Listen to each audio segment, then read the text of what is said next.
J'ai envoyé ma fille chez ma mère pour l'été, mais elle est morte et ma fille, Petra, a disparu.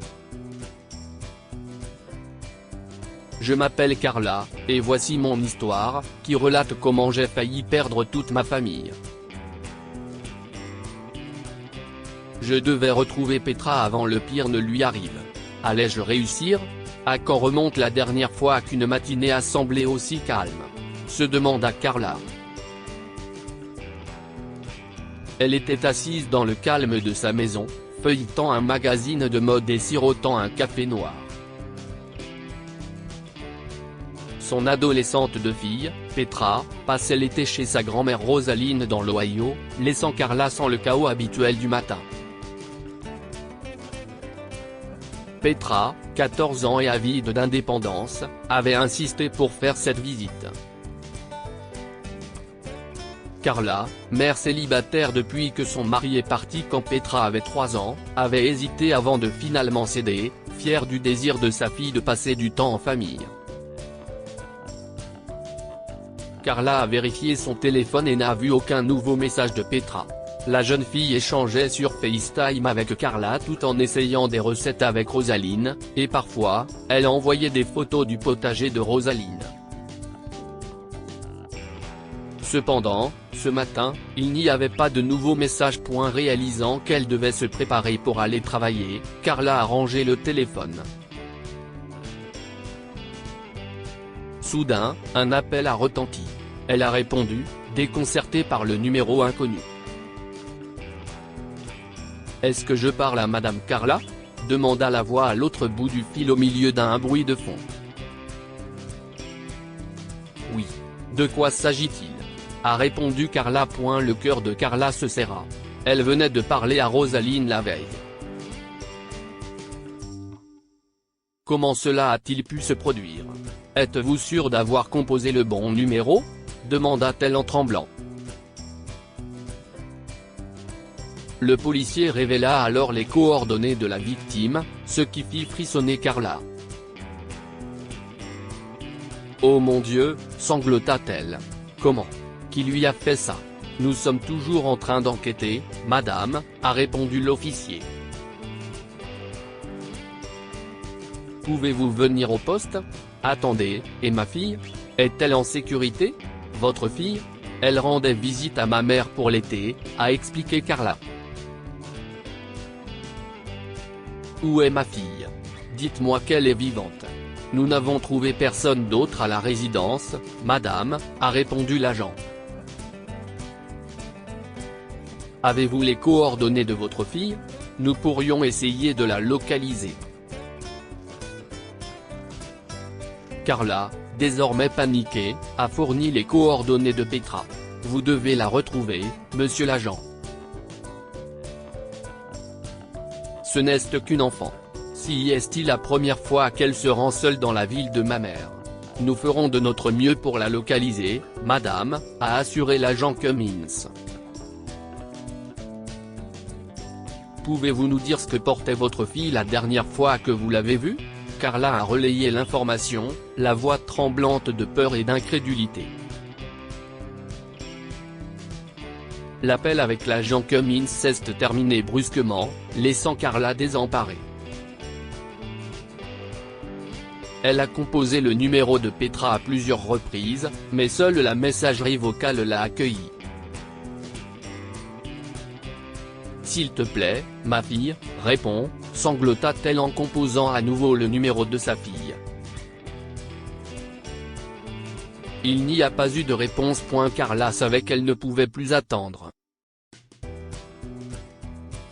Cherchant désespérément des réponses, elle a informé son patron qu'elle avait besoin d'un congé et s'est empressée de réserver un vol pour la ville de sa mère. Ses tentatives pour contacter Petra étaient vaines. Le téléphone de sa fille était éteint et l'agent Cummins n'avait pas de nouvelles. Dès l'atterrissage, Carla se précipita vers la maison de Rosaline, qui n'était plus qu'une sombre scène de crime, avec des voitures de police et des rubans jaunes. Elle s'est approchée de la maison et s'apprêtait à entrer à l'intérieur lorsqu'une voix l'a arrêtée. Vous ne pouvez pas entrer là-dedans, l'avertit-elle. Carla se retourna, furieuse, et fit face au shérif. Ma mère a été retrouvée morte ici, et ma fille a disparu. Qu'est-ce ce qui vous fait penser que vous pouvez m'arrêter? Je dois aller à l'intérieur. Madame, s'il vous plaît. Nous ne pouvons pas permettre cela. Venez avec moi. Le shérif Rodriguez l'a emmené au poste de police, où il a informé que le corps de sa mère avait été emmené pour l'autopsie. Il soupçonnait que Rosaline a été tuée au cours de la nuit. Et je sais que cela peut vous choquer, mais nous devons aussi envisager la possibilité que votre fille soit impliquée. Petra? A demandé Carla. Ce n'est qu'une enfant, shérif. Elle ne ferait jamais ça à sa grand-mère. Elle est même ma mère. Le shérif Rodriguez compatissait mais restait ferme. Nous devons envisager toutes les possibilités. La disparition de votre fille après l'incident est troublante. Carla était catégorique. Je connais ma fille. Elle est innocente. Laissez-moi participer à l'enquête et je prouverai l'innocence de ma fille. Retournons dans la maison de ma mère. Non, madame, refusa le shérif. Vous ne pouvez pas interférer dans l'enquête. Mais rappelez-vous que je ne resterai pas assise à attendre, shérif. Carla a quitté le commissariat en colère. Elle s'est inscrite dans un motel et a réfléchi à ses prochaines démarches dans l'attente angoissante de réponses. Le téléphone de Petra était toujours injoignable et Carla n'arrivait pas à croire que le shérif puisse soupçonner une jeune fille d'avoir assassiné sa grand-mère. Finalement, Carla a décidé de se faufiler dans la maison de sa mère pour trouver des indices. Cette nuit-là, elle a attendu dans un taxi le départ de la police et s'est approchée discrètement de la maison, en s'assurant que personne ne la voyait. Une fois à l'intérieur, Carla a cherché désespérément, hantée par les souvenirs de sa mère et de Petra. Tu es innocente, Petra. Je sais que tu n'as pas fait ça, a-t-elle murmuré, scrutant la pièce à la recherche d'une quelconque preuve de l'innocence de sa fille. Soudain, une voiture de police est arrivée à l'extérieur. Carla s'est cachée dans la cuisine, le cœur battant, lorsque le shérif Rodriguez est entré. Elle l'a regardé essuyer subrepticement les surfaces et nettoyer une tasse, semblant ainsi effacer les preuves. Malheureusement pour Carla, elle s'est efforcée de maintenir sa couverture, mais son pied l'a trahi, atterrissant sur une lame de parquet grinçante. Elle se cacha immédiatement derrière le comptoir, mais le regard du shérif s'arrêta sur sa cachette. Carla se figea de peur mais poussa un soupir de soulagement lorsque la radio du shérif crépita, le distrayant. Il quitta précipitamment la maison et s'éloigna. Carla en a profité pour se précipiter vers le taxi à l'extérieur. Suivez cette voiture, mais gardez vos distances, dit-elle au chauffeur en désignant le véhicule du shérif. Si est une voiture de police, madame. Ça vous coûtera $100 de plus, a prévenu le chauffeur. D'accord, pas de problème. Suivez-le, a accepté Carla, poussée par son désespoir de découvrir la vérité sur la disparition de sa fille et la mort de sa mère.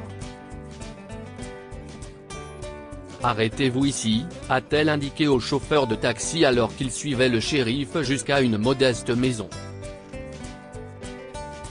Si est sa maison, dit le chauffeur, reconnaissant la résidence du shérif dans leur petite ville. Carla ouvrit alors son sac à main et en sortit $200. Vous ne m'avez jamais raccompagné et vous ne m'avez jamais vu faire ce que je vais faire, dit-elle en tendant l'argent. Le chauffeur a accepté l'argent et a hoché la tête. Carla est sortie du véhicule et lui a dit de l'attendre au cas où elle aurait à nouveau besoin de son aide. Si je ne me présente pas dans 30 minutes, vous pouvez partir. Je ne sais pas combien de temps il me faudra, a-t-elle indiqué au chauffeur. Carla s'est faufilée dans la cour du shérif. Elle avait l'intuition qu'il cachait des preuves chez lui, alors elle a décidé d'inspecter la maison. Cependant, alors qu'elle se dirigeait vers la porte d'entrée, celle-ci s'est soudainement ouverte, ce qui l'a poussée à se cacher derrière un arbre dans la cour. La voix du shérif retentit à l'intérieur, et il se tient bientôt sur le porche d'entrée, en train de parler à quelqu'un au téléphone. Carla ne pouvait pas se défaire du sentiment maintenant que le shérif essayait de manipuler les preuves pour faire passer sa fille pour une tueuse. Elle attendit derrière l'arbre qu'il raccroche et entra à l'intérieur. Une fois que la porte d'entrée a claqué, elle a eu une idée. Elle a vu les lumières s'éteindre dans la maison peu après, ce qui signifiait que le shérif allait probablement dormir. Elle marcha jusqu'au porche d'entrée et jeta un coup d'œil à l'intérieur par les fenêtres, mais ne put rien voir clairement. Elle devait entrer dans la maison, mais la porte d'entrée était verrouillée, alors elle a enlevé son épingle à cheveux. Après avoir réussi à crocheter la serrure, elle est entrée dans la maison à l'aide de la lampe de poche de son téléphone. Dans le meuble du salon, elle a découvert le téléphone de Petra. Au moment où les larmes lui montaient aux yeux, elle a entendu des bruits de pas. Carla s'est cachée derrière le canapé du salon. Elle a prudemment jeté un coup d'œil derrière le meuble et a vu le shérif. Il a bu de l'eau et a quitté la maison. Elle se dirigea vers les fenêtres. Une fois sa voiture hors de vue, elle s'est empressée de sortir et a demandé au chauffeur de taxi qui l'attendait, « Suivez-le, s'il vous plaît ». Alors qu'il atteignait une forêt, suivant la queue du shérif, Carla ordonna au chauffeur de taxi de s'arrêter. Elle a décidé de poursuivre le voyage à pied, car elle craignait que le shérif n'aperçoive le taxi. Malgré les inquiétudes du chauffeur, elle s'est aventurée seule dans les bois, poussée par le besoin de retrouver sa fille. Après avoir navigué dans la forêt sombre et dense pendant ce qui lui a semblé être une éternité, Carla est finalement tombée sur une clairière où se trouvait la voiture du shérif, garée près d'une vieille maison. Elle l'a regardé porter des boîtes de conserve à l'arrière de la structure, puis entrer dans la maison avec une arme après avoir simulé un appel de détresse à la radio. « J'ai trouvé le suspect. J'ai besoin de renfort. Elle m'a attaqué », se plaint-il en feignant d'avoir été attaqué. Paniquée, Carla soupçonne Petra de se trouver à l'intérieur. Elle a suivi le shérif à l'intérieur et a trouvé l'homme qui pointait son arme sur une Petra ligotée et bâillonnée. Sans hésiter, elle saisit le vase, s'approche furtivement du shérif et le balance sur la tête de l'homme, faisant tomber l'arme de ses mains. L'arme a volé dans les airs et a atterri près de Petra. Le shérif se retourna, du sang coulant sur sa tempe, et gémit de douleur. Carla s'est figée pendant une seconde. Elle ne savait pas quoi faire. Ses yeux s'écarquillèrent de colère, et avant qu'elle ne puisse agir, il s'élança sur elle, la poussant au sol et l'étouffant. « Lâchez-moi », a dit Carla en se débattant, haletant pour respirer. Petra, parvenant à atteindre l'arme, a tiré un coup de feu, blessant le bras du shérif. Carla a repoussé l'homme et s'est précipitée pour réconforter sa fille. « Oh chérie, tout va bien. Je suis là maintenant », a rassuré Carla en prenant Petra dans ses bras. « Comment as-tu atterri ici ?» demanda Carla, tremblante, en retirant le ruban adhésif en travers des lèvres de Petra. Maman, il a tué Nana. Je l'ai vu. Il a dit qu'il aimait Nana et qu'il voulait qu'elle revienne. A révélé Petra en sanglotant.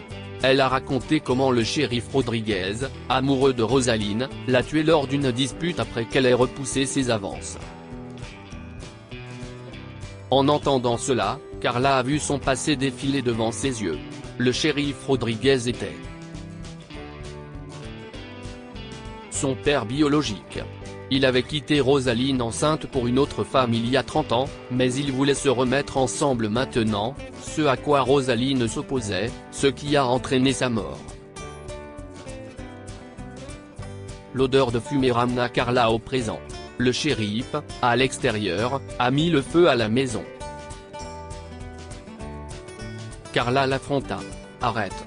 Tu fais du mal à ta petite fille », hurla-t-elle à travers les flammes. « Et je suis ta fille. » Le shérif s'est figé, choqué, puis a tenté désespérément de les secourir. Il a libéré Petra et l'a portée à l'extérieur, retournant à travers le brasier pour Carla. Vaincu par la fumée et les flammes, il s'est débattu mais a réussi à les sauver toutes les deux. Carla ne savait pas ce qui s'est passé après avoir été transportée hors de la maison. Elle se souvient seulement qu'elle était dans les bras de son père, puis tout est devenu noir pour elle. Lorsqu'elle s'est réveillée devant les restes calcinés, un ambulancier s'est occupé d'elle. Qu'est-ce ce qui s'est passé ? Demanda-t-elle, ses yeux cherchant le shérif. Il y avait un homme plus âgé avec nous. Est-ce qu'il va bien ? Ils l'ont emmené, maman, sanglota Petra avant que l'ambulancier ne puisse répondre. Il est mort. Il est mort en vous sauvant, la voix de l'officier Cummins les a distraites. L'officier s'est approché et a raconté à Carla ce qui s'était passé. Le shérif Rodriguez a été retrouvé inconscient sur le sol après avoir sauvé Carla. Lorsqu'il a brièvement repris conscience, il a admis avoir assassiné Rosaline. Cependant, alors qu'il était transporté à l'hôpital, il a succombé à ses blessures et est décédé. La poitrine de Carla se serra. Tu nous as sauvés et tu as regretté ce que tu avais fait. Mais je ne peux pas te pardonner ce que tu as fait à maman, papa, pensa-t-elle tristement. Elle avait enfin rencontré son père, mais il était trop tard. Dites-nous ce que vous pensez de cette histoire et partagez-la avec tes amis. Elle pourrait égayer leur journée et les inspirer.